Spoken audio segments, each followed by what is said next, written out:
भरी जवानी में अपना ही मुंह काला करना, ये अत्यंत दुख की बात थी। ये तो वो समय होता है जब हर लड़की को सुंदर दिखने की चाह होती है, पर इस दुनिया में बैठे एक से बढ़कर एक हवस के भूखे दरिंदों से बचने के लिए राजकुमारी को यही कृत्य उचित लगा। और इसके सिवा वो बेचारी सोचती भी तो क्या। उसका इस दुनिया से मन तो तभी उठ गया जब वो अपने खुद के घर में खुद के बाप से ही नहीं बच पाई। तो अब तो फिर भी वो घर से बाहर ऐसी खुली दुनिया में थी जहाँ ऐसे ऐसे भेड़िए रहते हैं जो हमेशा किसी को भी नोच कर खा जाने की फिराक में रहते हैं। इसी सोच के साथ अत्यंत भारी हृदय से वो अपने पूरे शरीर पर कालिक पोत लेती है। राजकुमारी तारा ने पूरे शरीर पर इस तरह से कालिक पोत ली कि कोई उसे देखकर ये नहीं बता सकता था कि ये उसका असली रूप है या फिर कालिक पुता हुआ। वो ऊपर से नीचे तक अब एक कुरूप स्त्री नजर आ रही थी।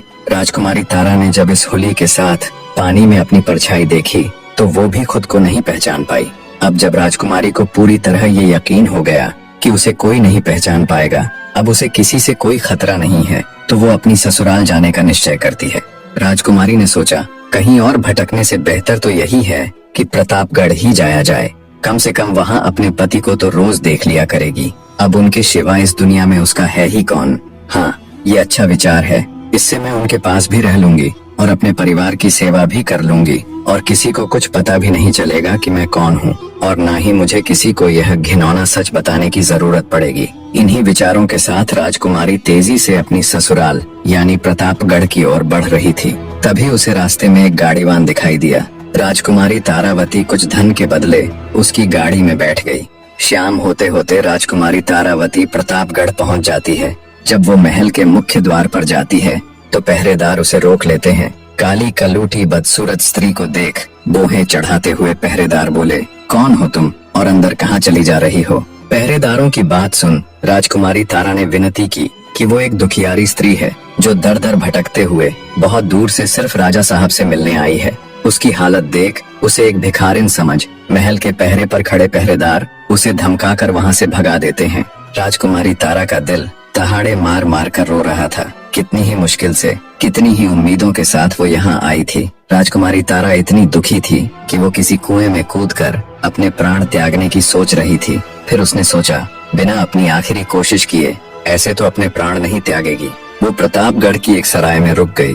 उसने निश्चय किया कि कल सुबह फिर से अपने ससुर यानी राजा महाराज से मिलने की कोशिश करेगी। जैसे ही सुबह होती है राजकुमारी तारा फिर से राजा महाराज से मिलने का प्रयत्न करती है, पर कल शाम की ही तरह पहरेदार उसे वहां से भगा देते हैं। अंततः राजकुमारी ने निर्णय किया कि वो महल के बाहर ही राजा की प्रतीक्षा करेगी। महलों में राज करने वाली राजकुमारी किसी भिखारिन की तरह सुबह से लेकर शाम तक राजमहल के मुख्य द्वार पर राजा के इंतजार में बैठी रहती कि कब राजा बाहर आए और कब वो उससे अपने मन की बात कहे।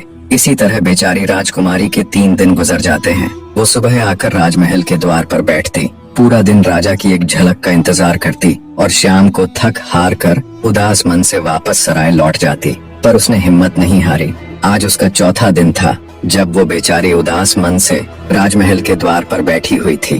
तभी राजमहल का मुख्य द्वार खुलता है और घोड़े पर सवार राजा धर्मपाल राजमहल के बाहर आते हैं। राजा को देखते ही फुर्ती के साथ राजकुमारी तारा उनके घोड़े के आगे खड़ी हो जाती है और कहती है, हे राजा महाराज, बहुत दिनों से मैं आपका इंतजार कर रही हूँ। मुझे आपसे कुछ बात करनी है।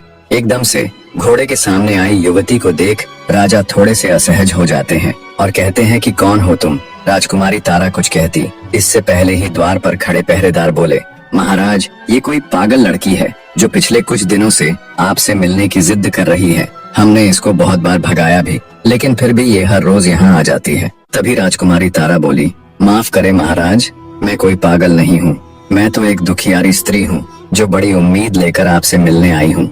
राजकुमारी की बात सुन राजा बोला, सुनो लड़की, अभी तो मैं किसी जरूरी कार्य से बाहर जा रहा हूँ। तुम कल इसी समय राजदरबार में आ जाना। कल तुम्हें अंदर आने से कोई नहीं रोकेगा। इतना कह राजा धर्मपाल वहाँ से चले जाते हैं।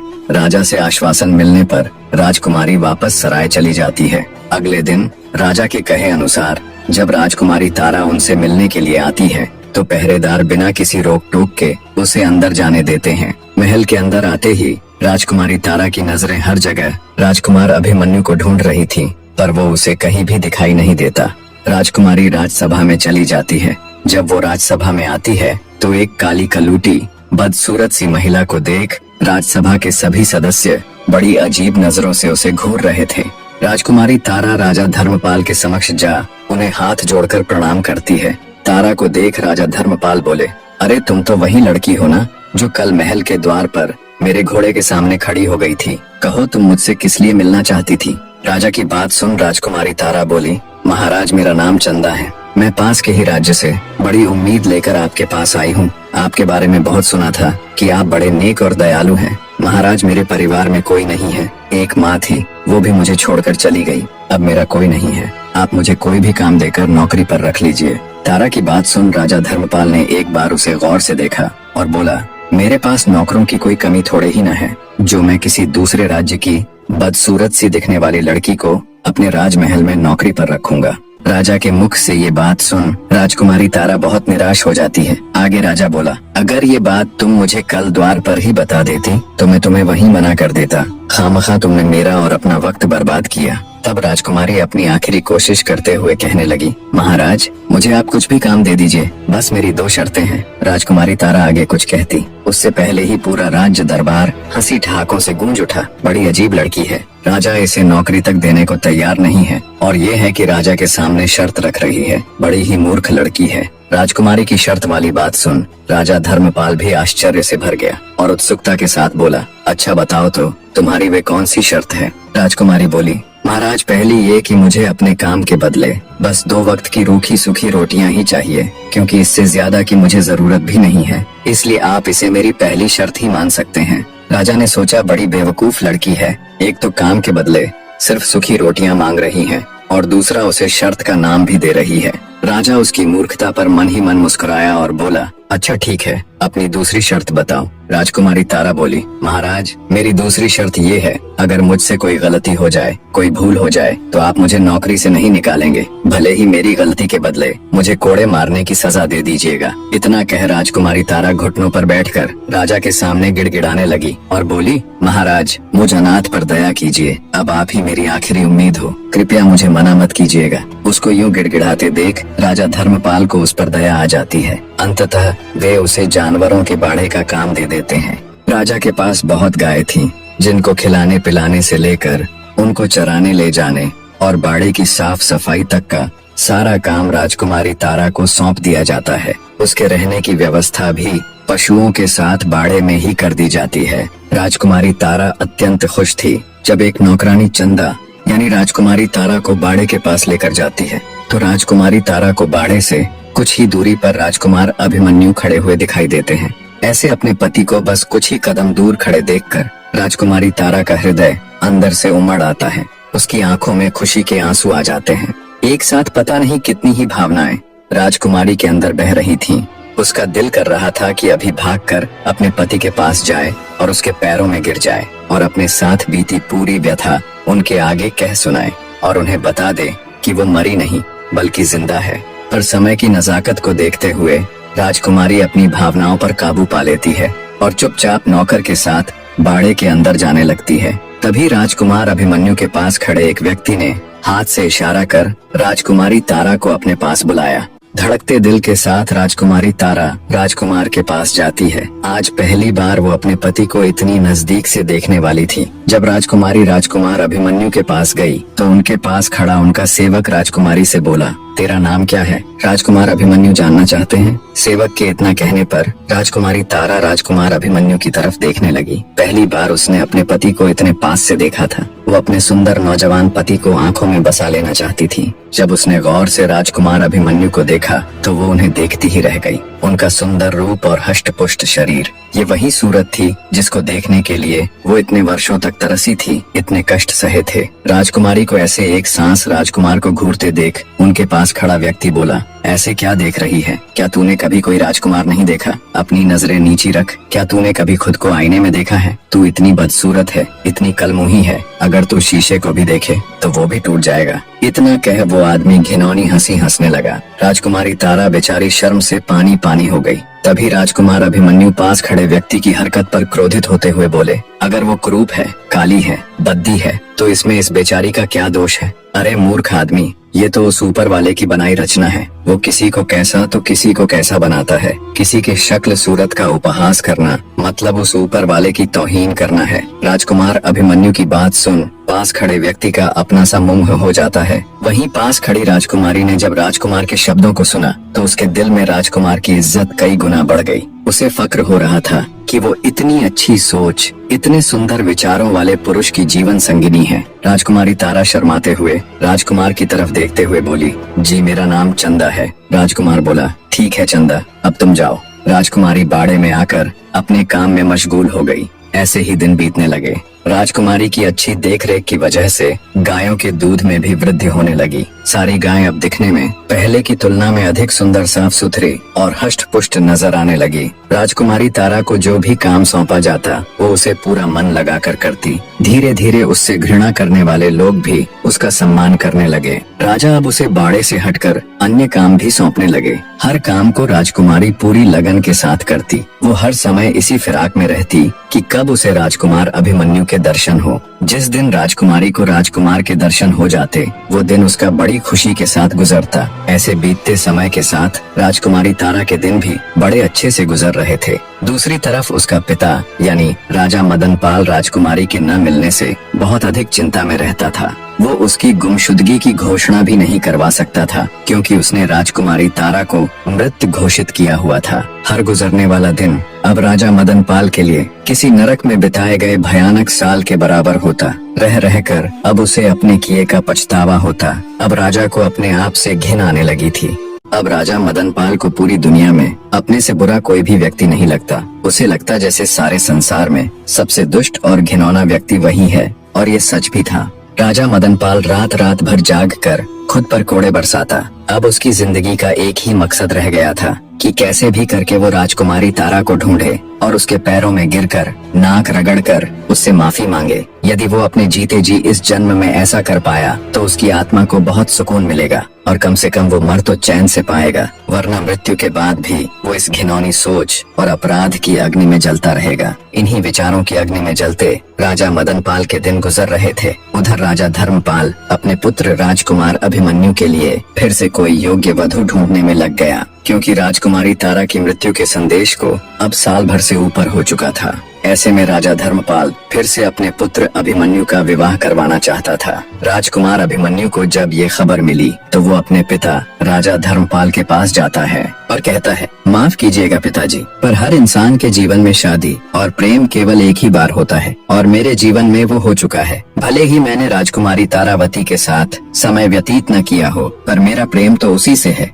मुझ में ही कोई दोष होगा तभी तो वो मुझे छोड़कर चली गई। और इस बात की क्या प्रतिभूति है कि मेरे दूसरे विवाह के पश्चात मेरी दूसरी पत्नी जिंदा रहेगी। तो हे पिताश्री, मैं अब दूसरी शादी नहीं करूँगा। पर राजा धर्मपाल के ऊपर राजकुमार की बातों का कोई फर्क नहीं पड़ा। उसने अपनी तलाश जारी रखी। जब ये बात उड़ते उड़ते राजकुमारी तारा के कानों तक पहुंची कि उसका पति उससे इतना प्रेम करता है कि वो अब दूसरा विवाह तक नहीं करना चाहता, तो वो भाव विभोर हो उठी। उसकी आंखों से अश्रु बह निकले। उसका मन कर रहा था कि वो अभी भागी भागी अभिमन्यु के पास जाए और उससे लिपटकर अपनी सारी व्यथा उसे कह सुनाए। पर किस मुंह से वो अपनी आप बीती राजकुमार अभिमन्यु के सामने बताए? किस मुंह से उसे ये कहे कि उसका पिता कितना नीच और घिनौना व्यक्ति है? ये विचार उसके मन में आते ही राजकुमारी के कदम आगे बढ़ ही नहीं पाते। वो बेचारी चुपचाप एक कोने में बैठकर बहते नेत्रों के साथ अपने भाग्य को कोसने लग जाती है। दिन बीतते गए। आखिरकार राजा धर्मपाल को राजकुमार के विवाह हेतु एक कन्या पसंद आ ही जाती है। राजकुमार अभिमन्यु को जब पता चला तो उसने बहुत मना किया, पर राजा धर्मपाल ने उसकी एक भी न सुनी और उसका विवाह पक्का कर दिया। जब ये खबर राजकुमारी तारा तक पहुंची तो उसके चेहरे पर बेबसी और क्रोध के मिश्रित भाव थे। राजकुमारी तारावती ने निश्चय किया कि चाहे कुछ भी हो जाए, चाहे उसे कुछ भी करना पड़े, वो राजकुमार अभिमन्यु का विवाह अन्य किसी दूसरी स्त्री के साथ नहीं होने देगी। एक औरत सब कुछ सहन कर सकती है, पर अपने जीते जी अपने पति का विवाह किसी दूसरी औरत के साथ ये वो कदापि नहीं देख सकती। ये उसके लिए कभी न खत्म होने वाले अंगारों के रास्ते पर चलने जैसा है। अगले दिन राजा ने चंदा को राज दरबार बुलाया और राजकुमार के विवाह से संबंधित सारा कार्य उसे सौंपते हुए कहने लगे, चंदा, जो भी काम तुम्हारी देख रेख में होता है वो एकदम सही तरीके से होता है। तो राजकुमार अभिमन्यु की शादी में जो भी छोटे मोटे काम होंगे, जैसे खाने पीने की व्यवस्था, साजो सजावट की व्यवस्था और कपड़े वगैरह, उन सब की जिम्मेदारी तुम्हारी है। राजा की बात सुन चंदा अंदर ही अंदर जल भुन गई। उसे लगा जैसे राजा उसको उसी की अर्थी जलाने की जिम्मेदारी दे रहे हो। चंदा बेचारी चुपचाप हाँ में गर्दन हिलाकर दरबार से चली जाती है। राजकुमार अभिमन्यु की शादी का मुहूर्त कुछ ही दिन बाद का निकला था। सब कुछ इतनी जल्दी करने की वजह थी राजा धर्मपाल का डर। उसे डर था कि शादी से नाखुश राजकुमार कोई बखेड़ा खड़ा न कर दे, इसलिए वो जल्द से जल्द उसका विवाह संपन्न करवाना चाहता था। दिन बीतते जा रहे थे। हर बीतते दिन को राजकुमारी तारा रो रो कर काट रही थी। उसे कुछ भी समझ नहीं आ रहा था कि वो ऐसा क्या करे जिससे राजकुमार अभिमन्यु की शादी टल जाए। दूसरी तरफ महल में शादी की तैयारियां जोरों पर थीं। अब शादी में सिर्फ 2 दिन ही शेष रह गए थे। राजकुमार की शादी थी तो राजा ने बहुत बड़े भोज का आयोजन भी किया हुआ था। आसपास के सभी गांवों से लेकर पास लगते राज्यों तक को भोज का निमंत्रण दिया हुआ था। पुराने समय में जब बड़े पैमाने पर भोज का आयोजन किया जाता तो भोजन के लिए मिट्टी के बर्तन उपयोग में लाए जाते थे। तो शादी भोज के लिए कुम्हार जब मिट्टी के बर्तनों को लेकर राजमहल आया तो उसने चंदा से पूछा,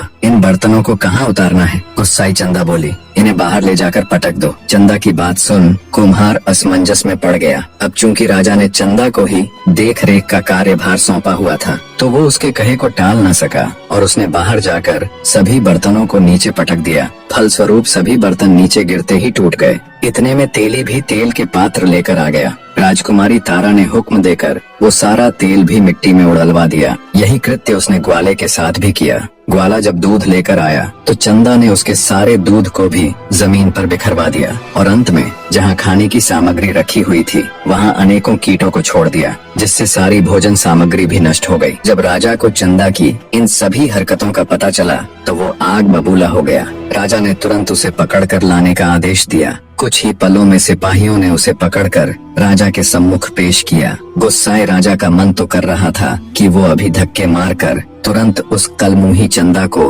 अपने राज्य से बाहर कर दे, पर राजा अपने ही वचनों में बंधा हुआ था। उसने चंदा यानी राजकुमारी तारा को ये वचन दिया था कि वो उसे नौकरी से कभी नहीं निकालेगा। तो वचनबद्ध राजा ने अपना गुस्सा शांत करने और चंदा को उसकी सजा देने के लिए सिपाहियों को आदेश दिया कि इसको 100 कोड़े मारे जाएं। कोड़े भी ऐसे कि हर कोड़े के साथ इसकी खाल उधड़ जाए। इसको पता तो चलना चाहिए कि इसने क्या जरूरत की है। राजा के आदेश पर राजकुमारी तारा को 100 कोड़े लगाए गए। कोड़े लगने से घायल बेचारी चंदा खून के आंसू रो रही थी। मारे दर्द के वो बिलबिला रही थी। कोड़े मारने की सजा पूरी होने पर सिपाही उसको उसकी झोपड़ी में छोड़ जाते हैं। वहाँ उसे उसी हालत में पड़े पड़े 1 दिन और निकल जाता है। किसी ने भी राजकुमारी तारा की कोई सुध नहीं ली। एक तो कोड़ों की मार, ऊपर से राजकुमार की शादी का दुख, मानो दुनिया जहान के सारे दुख बेचारी राजकुमारी को एक साथ मिल गए हों। उसे सबसे ज्यादा दुख तो इस बात का था कि कल ही राजकुमार अभिमन्यु की शादी है। राजकुमार की शादी को टालने की उसकी हर योजना असफल हो चुकी थी।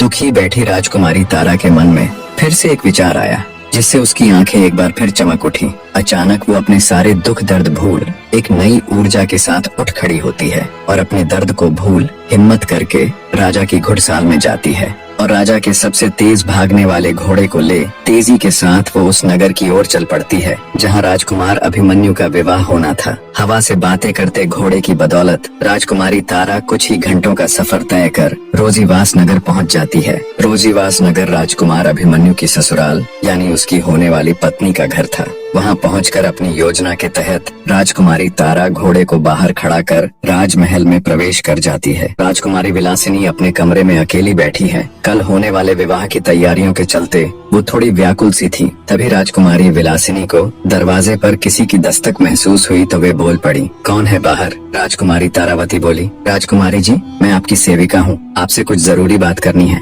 बहुत जरूरी है। राजकुमारी विलासिनी थोड़ा संकोच करते हुए बोली, अच्छा अंदर आ जाओ। राजकुमारी की सहमति मिलने पर राजकुमारी तारा झुके हुए सिर के साथ अंदर आ जाती है। उसको देख राजकुमारी विलासिनी बोली, बोलो क्या बात है? तारावती बोली, माफ करे राजकुमारी जी, मैं अच्छे से जानती हूँ कि कल आप राजकुमार अभिमन्यु से विवाह करने जा रही हैं, पर आपको यह विवाह नहीं करना चाहिए। तारावती की बात सुन राजकुमारी विलासिनी चौंक जाती है और कहती है, क्या कह रही हो तुम, और तुम हो कौन? मैंने तो तुम्हें इससे पहले कभी राजमहल में नहीं देखा। तब तारावती धीरे से राजकुमारी के पास आई और बोली, राजकुमारी जी, मैं आपको सब कुछ बता दूंगी, बस आप थोड़ा धीरज रखकर मेरी पूरी बात सुन लीजिएगा एक बार। मैं चाहती थी कि शादी से पहले आपको ये सच्चाई जरूर पता होनी चाहिए। तारावती की बात सुन राजकुमारी विलासिनी के सब्र का बांध टूट जाता है। वो सख्ती से बोली, ये पहेलियां बुझाना बंद करो और साफ साफ कहो जो तुम कहना चाहती हो। तब राजकुमारी तारावती बोली, राजकुमारी जी, राजकुमार अभिमन्यु यानी आपके होने वाले पति की पहली पत्नी अभी मरी नहीं है।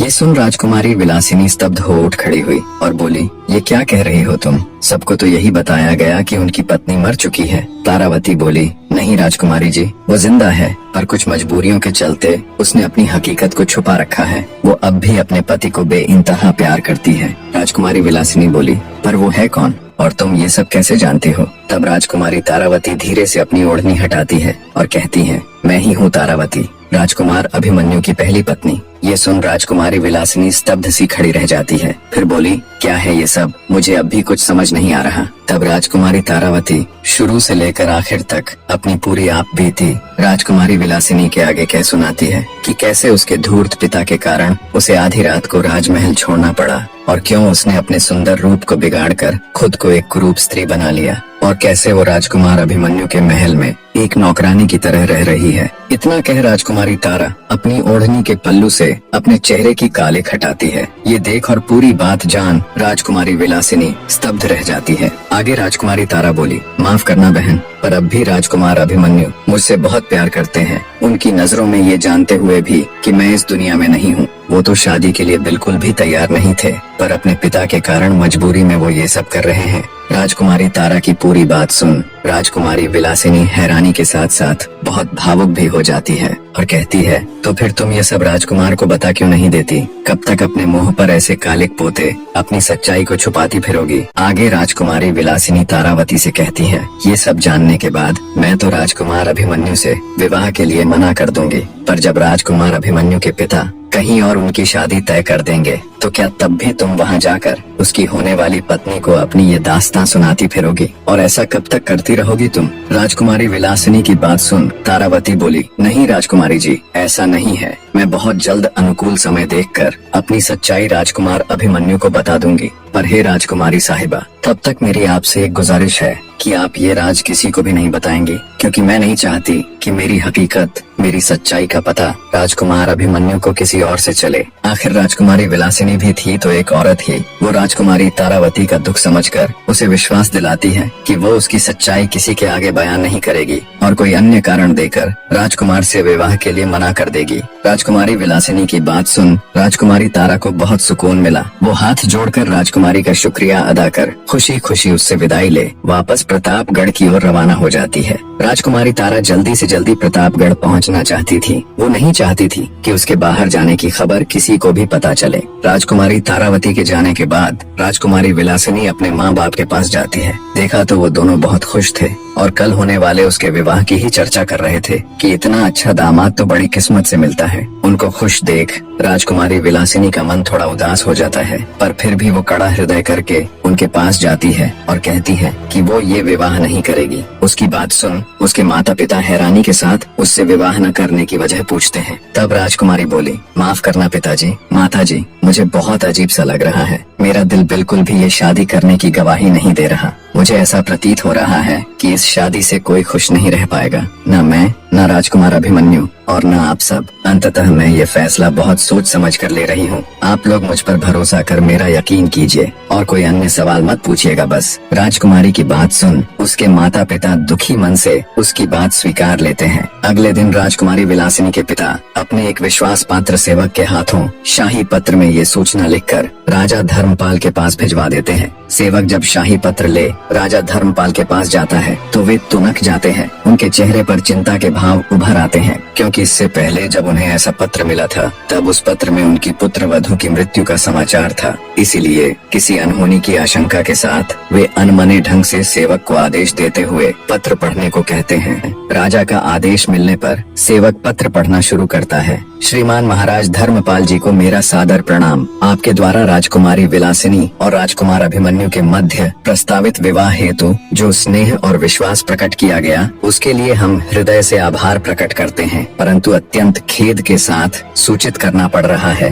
कि हमारी पुत्री राजकुमारी विलासिनी इस विवाह प्रस्ताव से विनम्रता पूर्वक पीछे हटने का निर्णय ले चुकी हैं। राजकुमारी का मत है कि यह विवाह दोनों राज्यों के सम्मान और भविष्य की शांति के लिए यदि न हो तो अधिक उचित रहेगा। उनके मन में इस संबंध को लेकर एक ऐसा आंतरिक द्वंद्व उत्पन्न हुआ है जिसे उन्होंने पूरी शिष्टता व आत्म गौरव के साथ हमारे समक्ष रखा। हम यह स्पष्ट करना चाहेंगे कि यह निर्णय किसी बाहरी दबाव, असम्मान या अपमान के कारण नहीं लिया गया है, बल्कि यह हमारी पुत्री की अंतरात्मा की आवाज है जिसे हम नकार नहीं सकते। हमें पूर्ण विश्वास है कि आप हमारे इस निर्णय को सम्मान देंगे और दोनों राज्यों के मध्य सौहार्द एवं मैत्रीपूर्ण संबंध पूर्ववत प्रगाढ़ बने रहेंगे। आपका सदा शुभ चिंतक महाराज रत्नवर्धन सिंह। ये खबर सुनते ही राजा धर्मपाल के पैरों नीचे से जमीन खिसक जाती है। विवाह की सारी तैयारियां हो चुकी थीं, पर अब अचानक ये मनहूस खबर। ये दूसरी बार था जब उनके बेटे के विवाह में अड़चन आई थी। राजा धर्मपाल अपने सिर को पकड़कर गहरी चिंता में चले जाते हैं।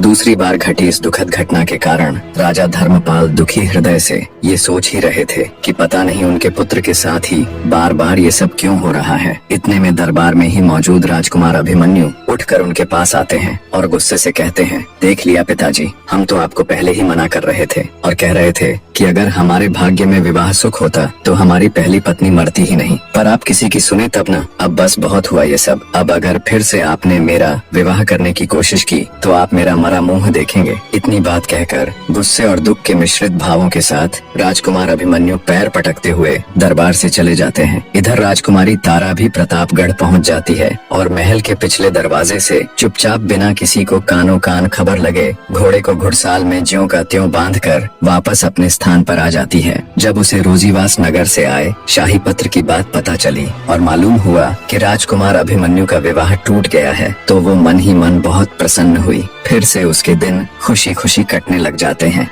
समय बीतने लगता है। चंदा यानी राजकुमारी तारा का ये नियम था कि वो दोपहर के समय नित्य नियम से सभी गायों को चराने के लिए जंगल लेकर जाया करती थी और वहाँ एकांत में तालाब में स्नान करती और स्नान के पश्चात फिर से अपनी पूरी देह पर कालिख पोत लिया करती। पर एक दिन दैवयोग से राजकुमार अभिमन्यु जंगल की तरफ आ निकले। राजकुमारी तारा तालाब में स्नान कर रही थी। वो एकदम निश्चिंत हो अपने ही ख्यालों में खोई बड़े ही आनंद के साथ स्नान करने में मग्न थी। दूसरी तरफ राजकुमार अभिमन्यु जंगल की तरफ बढ़ रहे थे। आमतौर पर वे इस समय कभी जंगल की तरफ नहीं आते थे। वो धीरे धीरे तालाब की ही ओर बढ़ रहे थे। राजकुमारी तारा अपने निर्धारित समय में स्नान कर वस्त्र आदि पहनने के उपरांत आखिर में बचे हुए अपने हाथों के ऊपर कालिख पोत रही थी। तब तक राजकुमार अभिमन्यु घूमते घूमते जब वे तालाब के पास पहुँचे तो उनकी नजर राजकुमारी तारावती पर गई। राजकुमारी का मुख उस समय दूसरी दिशा में था। वो बड़े ही आराम से आखिर में बचे अपने हाथों पर कालिख पोतने में तल्लीन थी। राजकुमार की नजर जब उसके गोरे हाथों पर गई तो वो अचंभित हो गया। ये कैसे हो सकता है? इसके हाथ इतने गोरे कैसे हो सकते हैं? ये तो काली थी ना। क्या ये कुछ छिपा रही है? क्या इसकी हकीकत कुछ और ही है? जरूर इसके पीछे कोई तो रहस्य है। एकदम से ऐसे अनेकों सवाल राजकुमार अभिमन्यु के दिमाग में उथल पुथल मचाने लगे। तभी राजकुमार ने विचार किया कि अभी उसके पास जाए और उसी से इस सब के बारे में पूछे। पर अगले ही पल वो कुछ सोचकर रुक गया। उसने विचार किया कि वो कल फिर से इसी समय यहाँ आएगा और पूरी सच्चाई का पता लगाएगा। इसी सोच के साथ राजकुमार अभिमन्यु ने चुपचाप अपना घोड़ा वापस मोड़ लिया और जरा सा भी शोर किए बिना वहाँ से चला गया। रात को उसे ठीक से नींद भी नहीं आई। बार बार उसकी आंखों के सामने चंदा के हाथों की छवि उभर कर आ रही थी। आखिर एक कुरूप स्त्री के हाथ इतने सुंदर कैसे हो सकते हैं? इन्हीं विचारों की उधेड़-बुन में करवटें बदलते बदलते सुबह हो जाती है। सच्चाई का पता लगाने के लिए राजकुमार अभिमन्यु कल बीती घटना के समय से बहुत पहले ही जंगलों में चला जाता है और तालाब के पास झाड़ियों में छिप कर बैठ जाता है। दोपहर का समय हुआ तो गायों के रंभाने की आवाज उसके कानों में पड़ी। राजकुमार अभिमन्यु और अधिक सतर्क होकर बैठ जाता है। कुछ ही देर में राजकुमारी तारा गायों के साथ तालाब के निकट पहुंच जाती है। हमेशा की तरह उसने गायों को चरने के लिए छोड़ दिया और खुद तालाब के किनारे जा स्नान करने के लिए अपने वस्त्र उतारने लग जाती है। राजकुमार अभिमन्यु ये देखते ही आंखें बंद करके दूसरी तरफ देखने लग जाते हैं। पराई स्त्री को ऐसे देखना उनके लिए अक्षम्य अपराध था। जैसे ही पानी की कलकल की ध्वनि उसके कानों में पड़ी तो उसे यकीन हो गया कि चंदा अब पानी में उतर चुकी है। तो उसने आंखें खोलकर फिर से तालाब की तरफ देखा। पानी में उतरते ही चंदा यानी राजकुमारी तारा की कालिख उतर चुकी थी और उसका सुंदर चेहरा दमक रहा था। जब राजकुमार की नजर उसके चमकते हुए बेदाग चेहरे पर पड़ी तो तुरंत उसे झटका सा लगा। वही सुंदरता, वही होठ, वही कजरारी आंखें, वही मासूमियत, वही तेज। सालों पहले देखे उस चेहरे को वो कैसे भूल सकता था? उसे बस कुछ याद था तो वो था उसकी पत्नी राजकुमारी तारावती का वो चेहरा। शायद ही कोई ऐसा दिन गया हो जब उसने राजकुमारी तारा के इस चांद से चेहरे और उसकी हर छोटी से छोटी बारीकी को याद न किया हो। राजकुमारी आनंदित हो स्नान कर रही थी और राजकुमार फटी आंखों से बस उसे देखे जा रहा था। उसकी बुद्धि ने काम करना बंद कर दिया था। उसे यकीन ही नहीं हो रहा था कि उसके सामने घटित हो रहा ये दृश्य सच है या कोई सपना। क्या सच में उसके सामने उसकी पत्नी राजकुमारी तारा है या कोई और? एक साथ इतना सब कुछ वो सहन नहीं कर पाया और वहीं गश खाकर गिर पड़ा। जब राजकुमार की मूर्छा टूटी और उसे होश आया तो देखा वहाँ कोई नहीं था। चंदा वहाँ से जा चुकी थी और दिन भी ढल चुका था। विचारों के सागर में मंथन करते हुए राजकुमार अभिमन्यु वापस महल में आ गया। बिना खाना खाए, बिना जलपान किए वो सीधे अपने कमरे में चला गया और फिर से वही सब सोचने लगा। क्या मैंने आज जो कुछ देखा वही सत्य है? क्या मेरा दिल जो कह रहा है वही सत्य है? लेकिन कैसे? ऐसा कैसे हो सकता है? तारा तो बहुत साल पहले मर चुकी है और कहाँ महल में काम करने वाली कुरूप चंदा? आखिर क्यों मेरा दिल उसकी तरफ खींचा चला जा रहा है? इसमें कुछ तो रहस्य है। मैं इस रहस्य को खोल कर रहूंगा। अगले दिन फिर से राजकुमार चंदा के आने से पहले ही जंगल में जाकर उसी जगह पर झाड़ियों की आड़ लेकर बैठ गया। रोज की तरह आज भी चंदा आई और स्नान करने तालाब में उतर गई। कल की भांति तालाब में उतर जाने के बाद फिर से राजकुमार ने उसे देखा। अब राजकुमार को ये पक्का हो चुका था कि हो न हो यही मेरी तारा है। स्नान करने के पश्चात जब राजकुमारी तारा तालाब से बाहर आ वस्त्र आदि पहनकर कालिख पोतने लगी तभी राजकुमार ने जोर से उसे आवाज दी। राजकुमारी तारावती। एकदम से ऐसे अपना नाम पुकारे जाने पर भौचक्की सी राजकुमारी पीछे मुड़कर देखती है और कहती है, कौन है? किसने आवाज दी? तभी राजकुमार अभिमन्यु झाड़ियों से निकलकर बाहर आता है और सीधा राजकुमारी तारा के पास जा उसे अपनी बाहों में भर लेता है। एक बार तो राजकुमारी तारा थोड़ा सकपकाई, पर जिस पति की वो एक झलक देखने तक को तरसती रहती थी उसे यूं अपने पास देख उसे भी पिघलने में ज्यादा वक्त नहीं लगा। दोनों एक दूसरे को कसकर बाहों में भर लेते हैं। इसी अवस्था में दोनों को पता नहीं कितना ही समय निकल जाता है। दोनों में से कोई भी कुछ बोल नहीं रहा था। बस दोनों एक दूसरे को बाहों में जकड़े खड़े थे और दोनों की आंखों से निरंतर आंसू बह रहे थे। बहुत देर बाद राजकुमार बोला, मुझे पता था ये तुम ही हो, पर अब तक तुम ऐसे क्यों रह रही थी? क्यों तुमने किसी को कुछ नहीं बताया? अनजाने में कितने ही जुल्म हुए तुम पर। जब तुम जिंदा थी तो क्यों अपनी मृत्यु का संदेश भेजा और फिर क्यों यहाँ इतनी मुश्किलों में एक छोटी सी नौकरानी बनकर रही? राजकुमार ने एक साथ ढेरों सवाल दाग दिए, पर राजकुमारी तारा बिना एक भी शब्द बोले बस रोए जा रही थी। उसे तो जैसे आज सारा जहां मिल गया हो। कुछ देर बाद दोनों थोड़े शांत हुए तो वहीं तालाब के किनारे बैठ गए। राजकुमार का अपने प्रति प्रेम और सम्मान देखकर राजकुमारी तारा ने निश्चय किया कि वो राजकुमार को सब बता देंगी। यही वो अनुकूल समय है। फिर राजकुमारी ने शुरू से लेकर अंत तक अपनी पूरी व्यथा बहते नेत्रों के साथ राजकुमार अभिमन्यु के आगे कह सुनाई। सब कुछ जानने सुनने के बाद राजकुमार अभिमन्यु भौचक्का रह जाता है। नाजुक सी राजकुमारी कितना कुछ झेल गई। राजकुमारी तारा के रूप में मिली जीवन संगिनी पर उसे गर्व हो रहा था, जिसने अपनी इज्जत बचाने के लिए अपने घर बार तक को छोड़ दिया, नौकरानियों की तरह रही और क्या कुछ नहीं सहा। राजकुमार अभिमन्यु बोला, सुनो प्रिय, जो हुआ मैं उसको बदल तो नहीं सकता, पर आज मैं तुमसे एक वादा करता हूँ कि मैं अब कभी भी कोई भी दुख दर्द, कोई भी मुश्किल तुम्हारे जीवन में नहीं आने दूंगा। तुम्हें हर वो खुशी दूंगा जिसकी तुम हकदार हो। मुझे गर्व है तुम्हारे जैसी जीवन संगिनी मिलने पर। और तुम किस बात के लिए शर्मिंदा हो रही हो? अरे तुमने तो वो किया और सहा है जो शायद दूसरी कोई भी औरत न सह पाती और न कर पाती। राजकुमार अभिमन्यु राजकुमारी तारा को अपने साथ ले राजमहल चला जाता है। जब सबको पूरी बात की खबर लगी तो जिस किसी ने भी राजकुमारी के साथ दुर्व्यवहार किया था उन सब ने उससे माफी मांगी, जिनमें उसे महल के द्वार पर रोकने वाले पहरेदार से लेकर हर वो शख्स था जिसने उसके कुरूप होने पर उसे ताने मारे थे, उसका मजाक उड़ाया था। अंत में राजा धर्मपाल ने भी अपनी पुत्र वधू से माफी मांगी और बोले, मुझे माफ कर देना बेटी, अनजाने में ही सही, पर मुझसे बहुत बड़ी भूल हुई। मैंने बहुत जुल्म किया है तुम पर, तुम्हारे ऊपर कोड़े तक बरसवाए। अपने सामने यूं अपने पिता ससुर को हाथ जोड़ माफी मांगता देख राजकुमारी बोली, नहीं पिताजी, इसमें आपकी कोई गलती नहीं। मैं भी आपके स्थान पर होती तो शायद अपने पुत्र के विवाह को खराब करने की कोशिश करने वाले को यही सजा देती। राजा धर्मपाल तुरंत अपने सेनापति को हुक्म देता है कि अपनी फौज को तैयार करो, हम कल ही विलासनगर के ऊपर आक्रमण करेंगे। उस दुष्ट राजा मदनपाल की ये मजाल, कोई इतना नीच कैसे हो सकता है? तब राजकुमारी तारा बोली, नहीं पिता महाराज, आपके ऐसा करने से पहले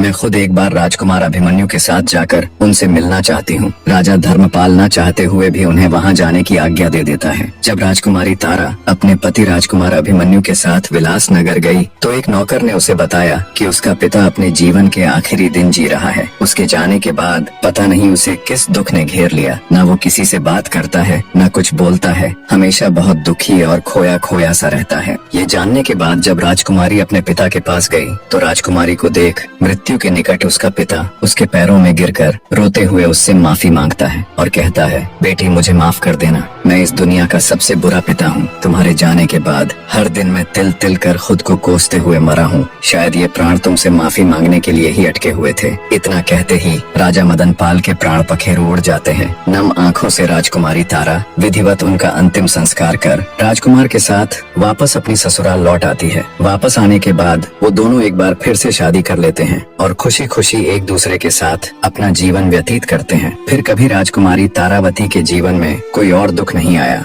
निष्कर्ष, यह कहानी हमें जिंदगी के उस गहरे सत्य से रूबरू कराती है जिसे हम अक्सर भूल जाते हैं कि असली सुंदरता और शक्ति हमारे भीतर होती है, न कि हमारे बाहरी रूप में। राजकुमारी तारा की पीड़ा और उसका आत्मसम्मान ये बताता है कि जीवन की असली परीक्षा तब होती है जब हम टूटते हुए संसार में भी अपने अंदर की आत्मा की शुद्धता और अपराजेयता को कायम रख पाते हैं।